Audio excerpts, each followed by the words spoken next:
Ayyukan ɓata gari dai abu ne da ke ci gaba da ta'azzara a tsakanin al'umma, musamman a daidai lokacin da ɓata gari ke ƙara yawaita a cikin jama'a.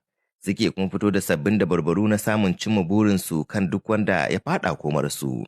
Rufa'i Yunusa ɗaya ne daga cikin mutane da ke amfani da wata sabuwar dabara da sunan mai maganin cire aljanu, inda a wasu lokutan ma da zarar bai gamsu da majinyaci da aka kawo masa ba, sai ya ce aljani ne don haka ya zama tilas a mai da shi ga 'yan uwansa aljanu. To sai dai a wannan karo haƙarsa bata cimma ruwa ba, don kuwa ya faɗa komar 'yan sanda, inda ake zarginsa da hallaka yara ƙanana guda 4 ta wannan mummunar hanya. Sunana Rufa'i Inusa, 28. Ina zaune ni a fafa ruwan kanki, ina zaune a Rumbu Ningi Local Government.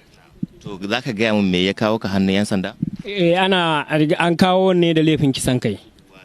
Yara 4. An kawo mun su ne akan cewar aljanu ne. Shi ne aka ɗauke da ni da uban yaro da mai mashin muka je, ne na ce su dakata a bakin inda nake, wannan na ce su dakata don shiga gurin da nake yin aiki. Shi ne a can kuma aka kama da laifin na yanka yaro ɗaya, sauran kuma na shaƙe su guda 3 sun mutu. Su wannan yaran da aka ce ka kashe su guda 3 ka ce aljanu ne, shin daga sai aljanu ne? Ni ma kafin a zo guri na an ce min aljanu, an ce aljanu ne. Sauran masu magani ne, tunda ya daga ba aka zo guri na, nima kuma da aka ce aljanu ne na ce to zan iya aikin, aka bani naira 10,000 a na wannan yaron da aka kawo complaint dina akan na kashe shi. Su waye suka kawo maka waɗannan yara 3 da ka shaƙe suka kashe su a matsayin aljanu?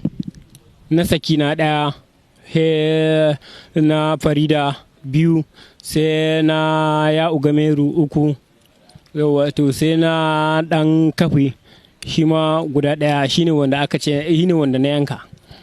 Amma abin da nake so in sani a nan, su waye suka kawo maka yaran, kai kuma ya kai ka gane cewar aljanu ne? Akwai wani abin da suke ne wanda ya nuna cewar yaran ba mutane bane, aljanu ne? Iyayensu ne suka kawo, sakamakon sun je gurin sauran masu magani wa'anda suka mafi ne sani. To ni ma kuma da na duba ana ganin da na gani na ga suna wasu abubuwa kamar ba mutane ba, shine ni ma na gaskata akan cewar ba mutanen bane.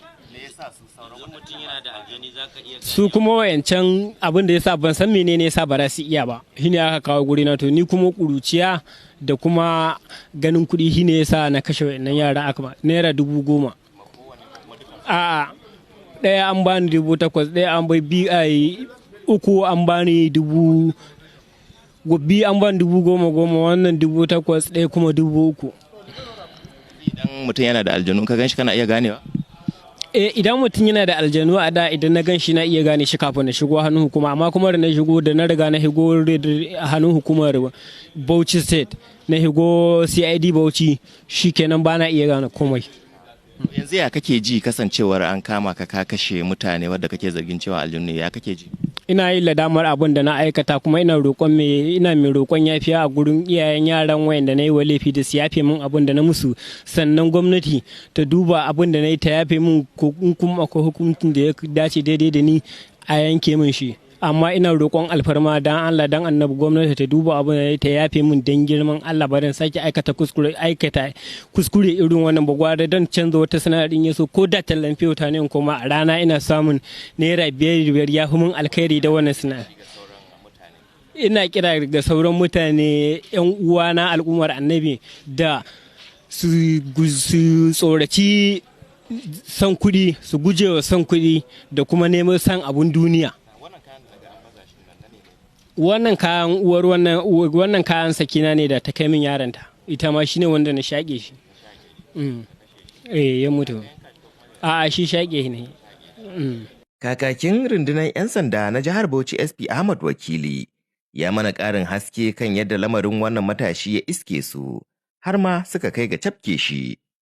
Wayannan suspects da muka yi parading ɗinsu, suspect ne wanda muna tuhumar su da kisan kai na yara ƙanana. Akwai wani allegations akan wani mai suna Rafi'u Yunusa, Rufai Yunusa. A watan Fabrairu, on the 17th, 2021 an kawo mana korafi a ofishin 'yan sanda ta Ganjuwa. So 'yan sandan mu ta Ganjuwa suka yi gangami, suka je garzaya wajen da shi Rufai ya tafka wannan ta'asa. Suka je suka shiro ita yarinyar da aka kashe mai suna Maimunatu, suka ciro ta daga cikin kabarinta. Yarinya karama ne dai a cikin, muka exhumin dinta daga cikin kabari, waɗanda iyayenta sun kai ta gaban shi a matsayin shi akan cewa zai masu magani.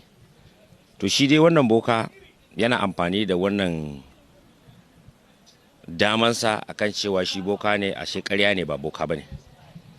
Iyaye idan suka kawo 'ya'yansu akan cewa 'ya'ya ba su da lafiya, an kai su wajen wannan mai magani ba a samu sauki ba, rashin lafiya ya ƙi cinyewa, in aka kawo gaban shi, shi abin da yake amfani da shi sai ya ɗauki yaran sai ya tafi da su cikin jeji, sai ya je amfani da wuka. Kana gani a cikin abubuwan da muka yi parading exhibit inda muka yi parading a nan, ɗaya daga cikin wukan da yake amfani da shi kenan yake yanka yaran.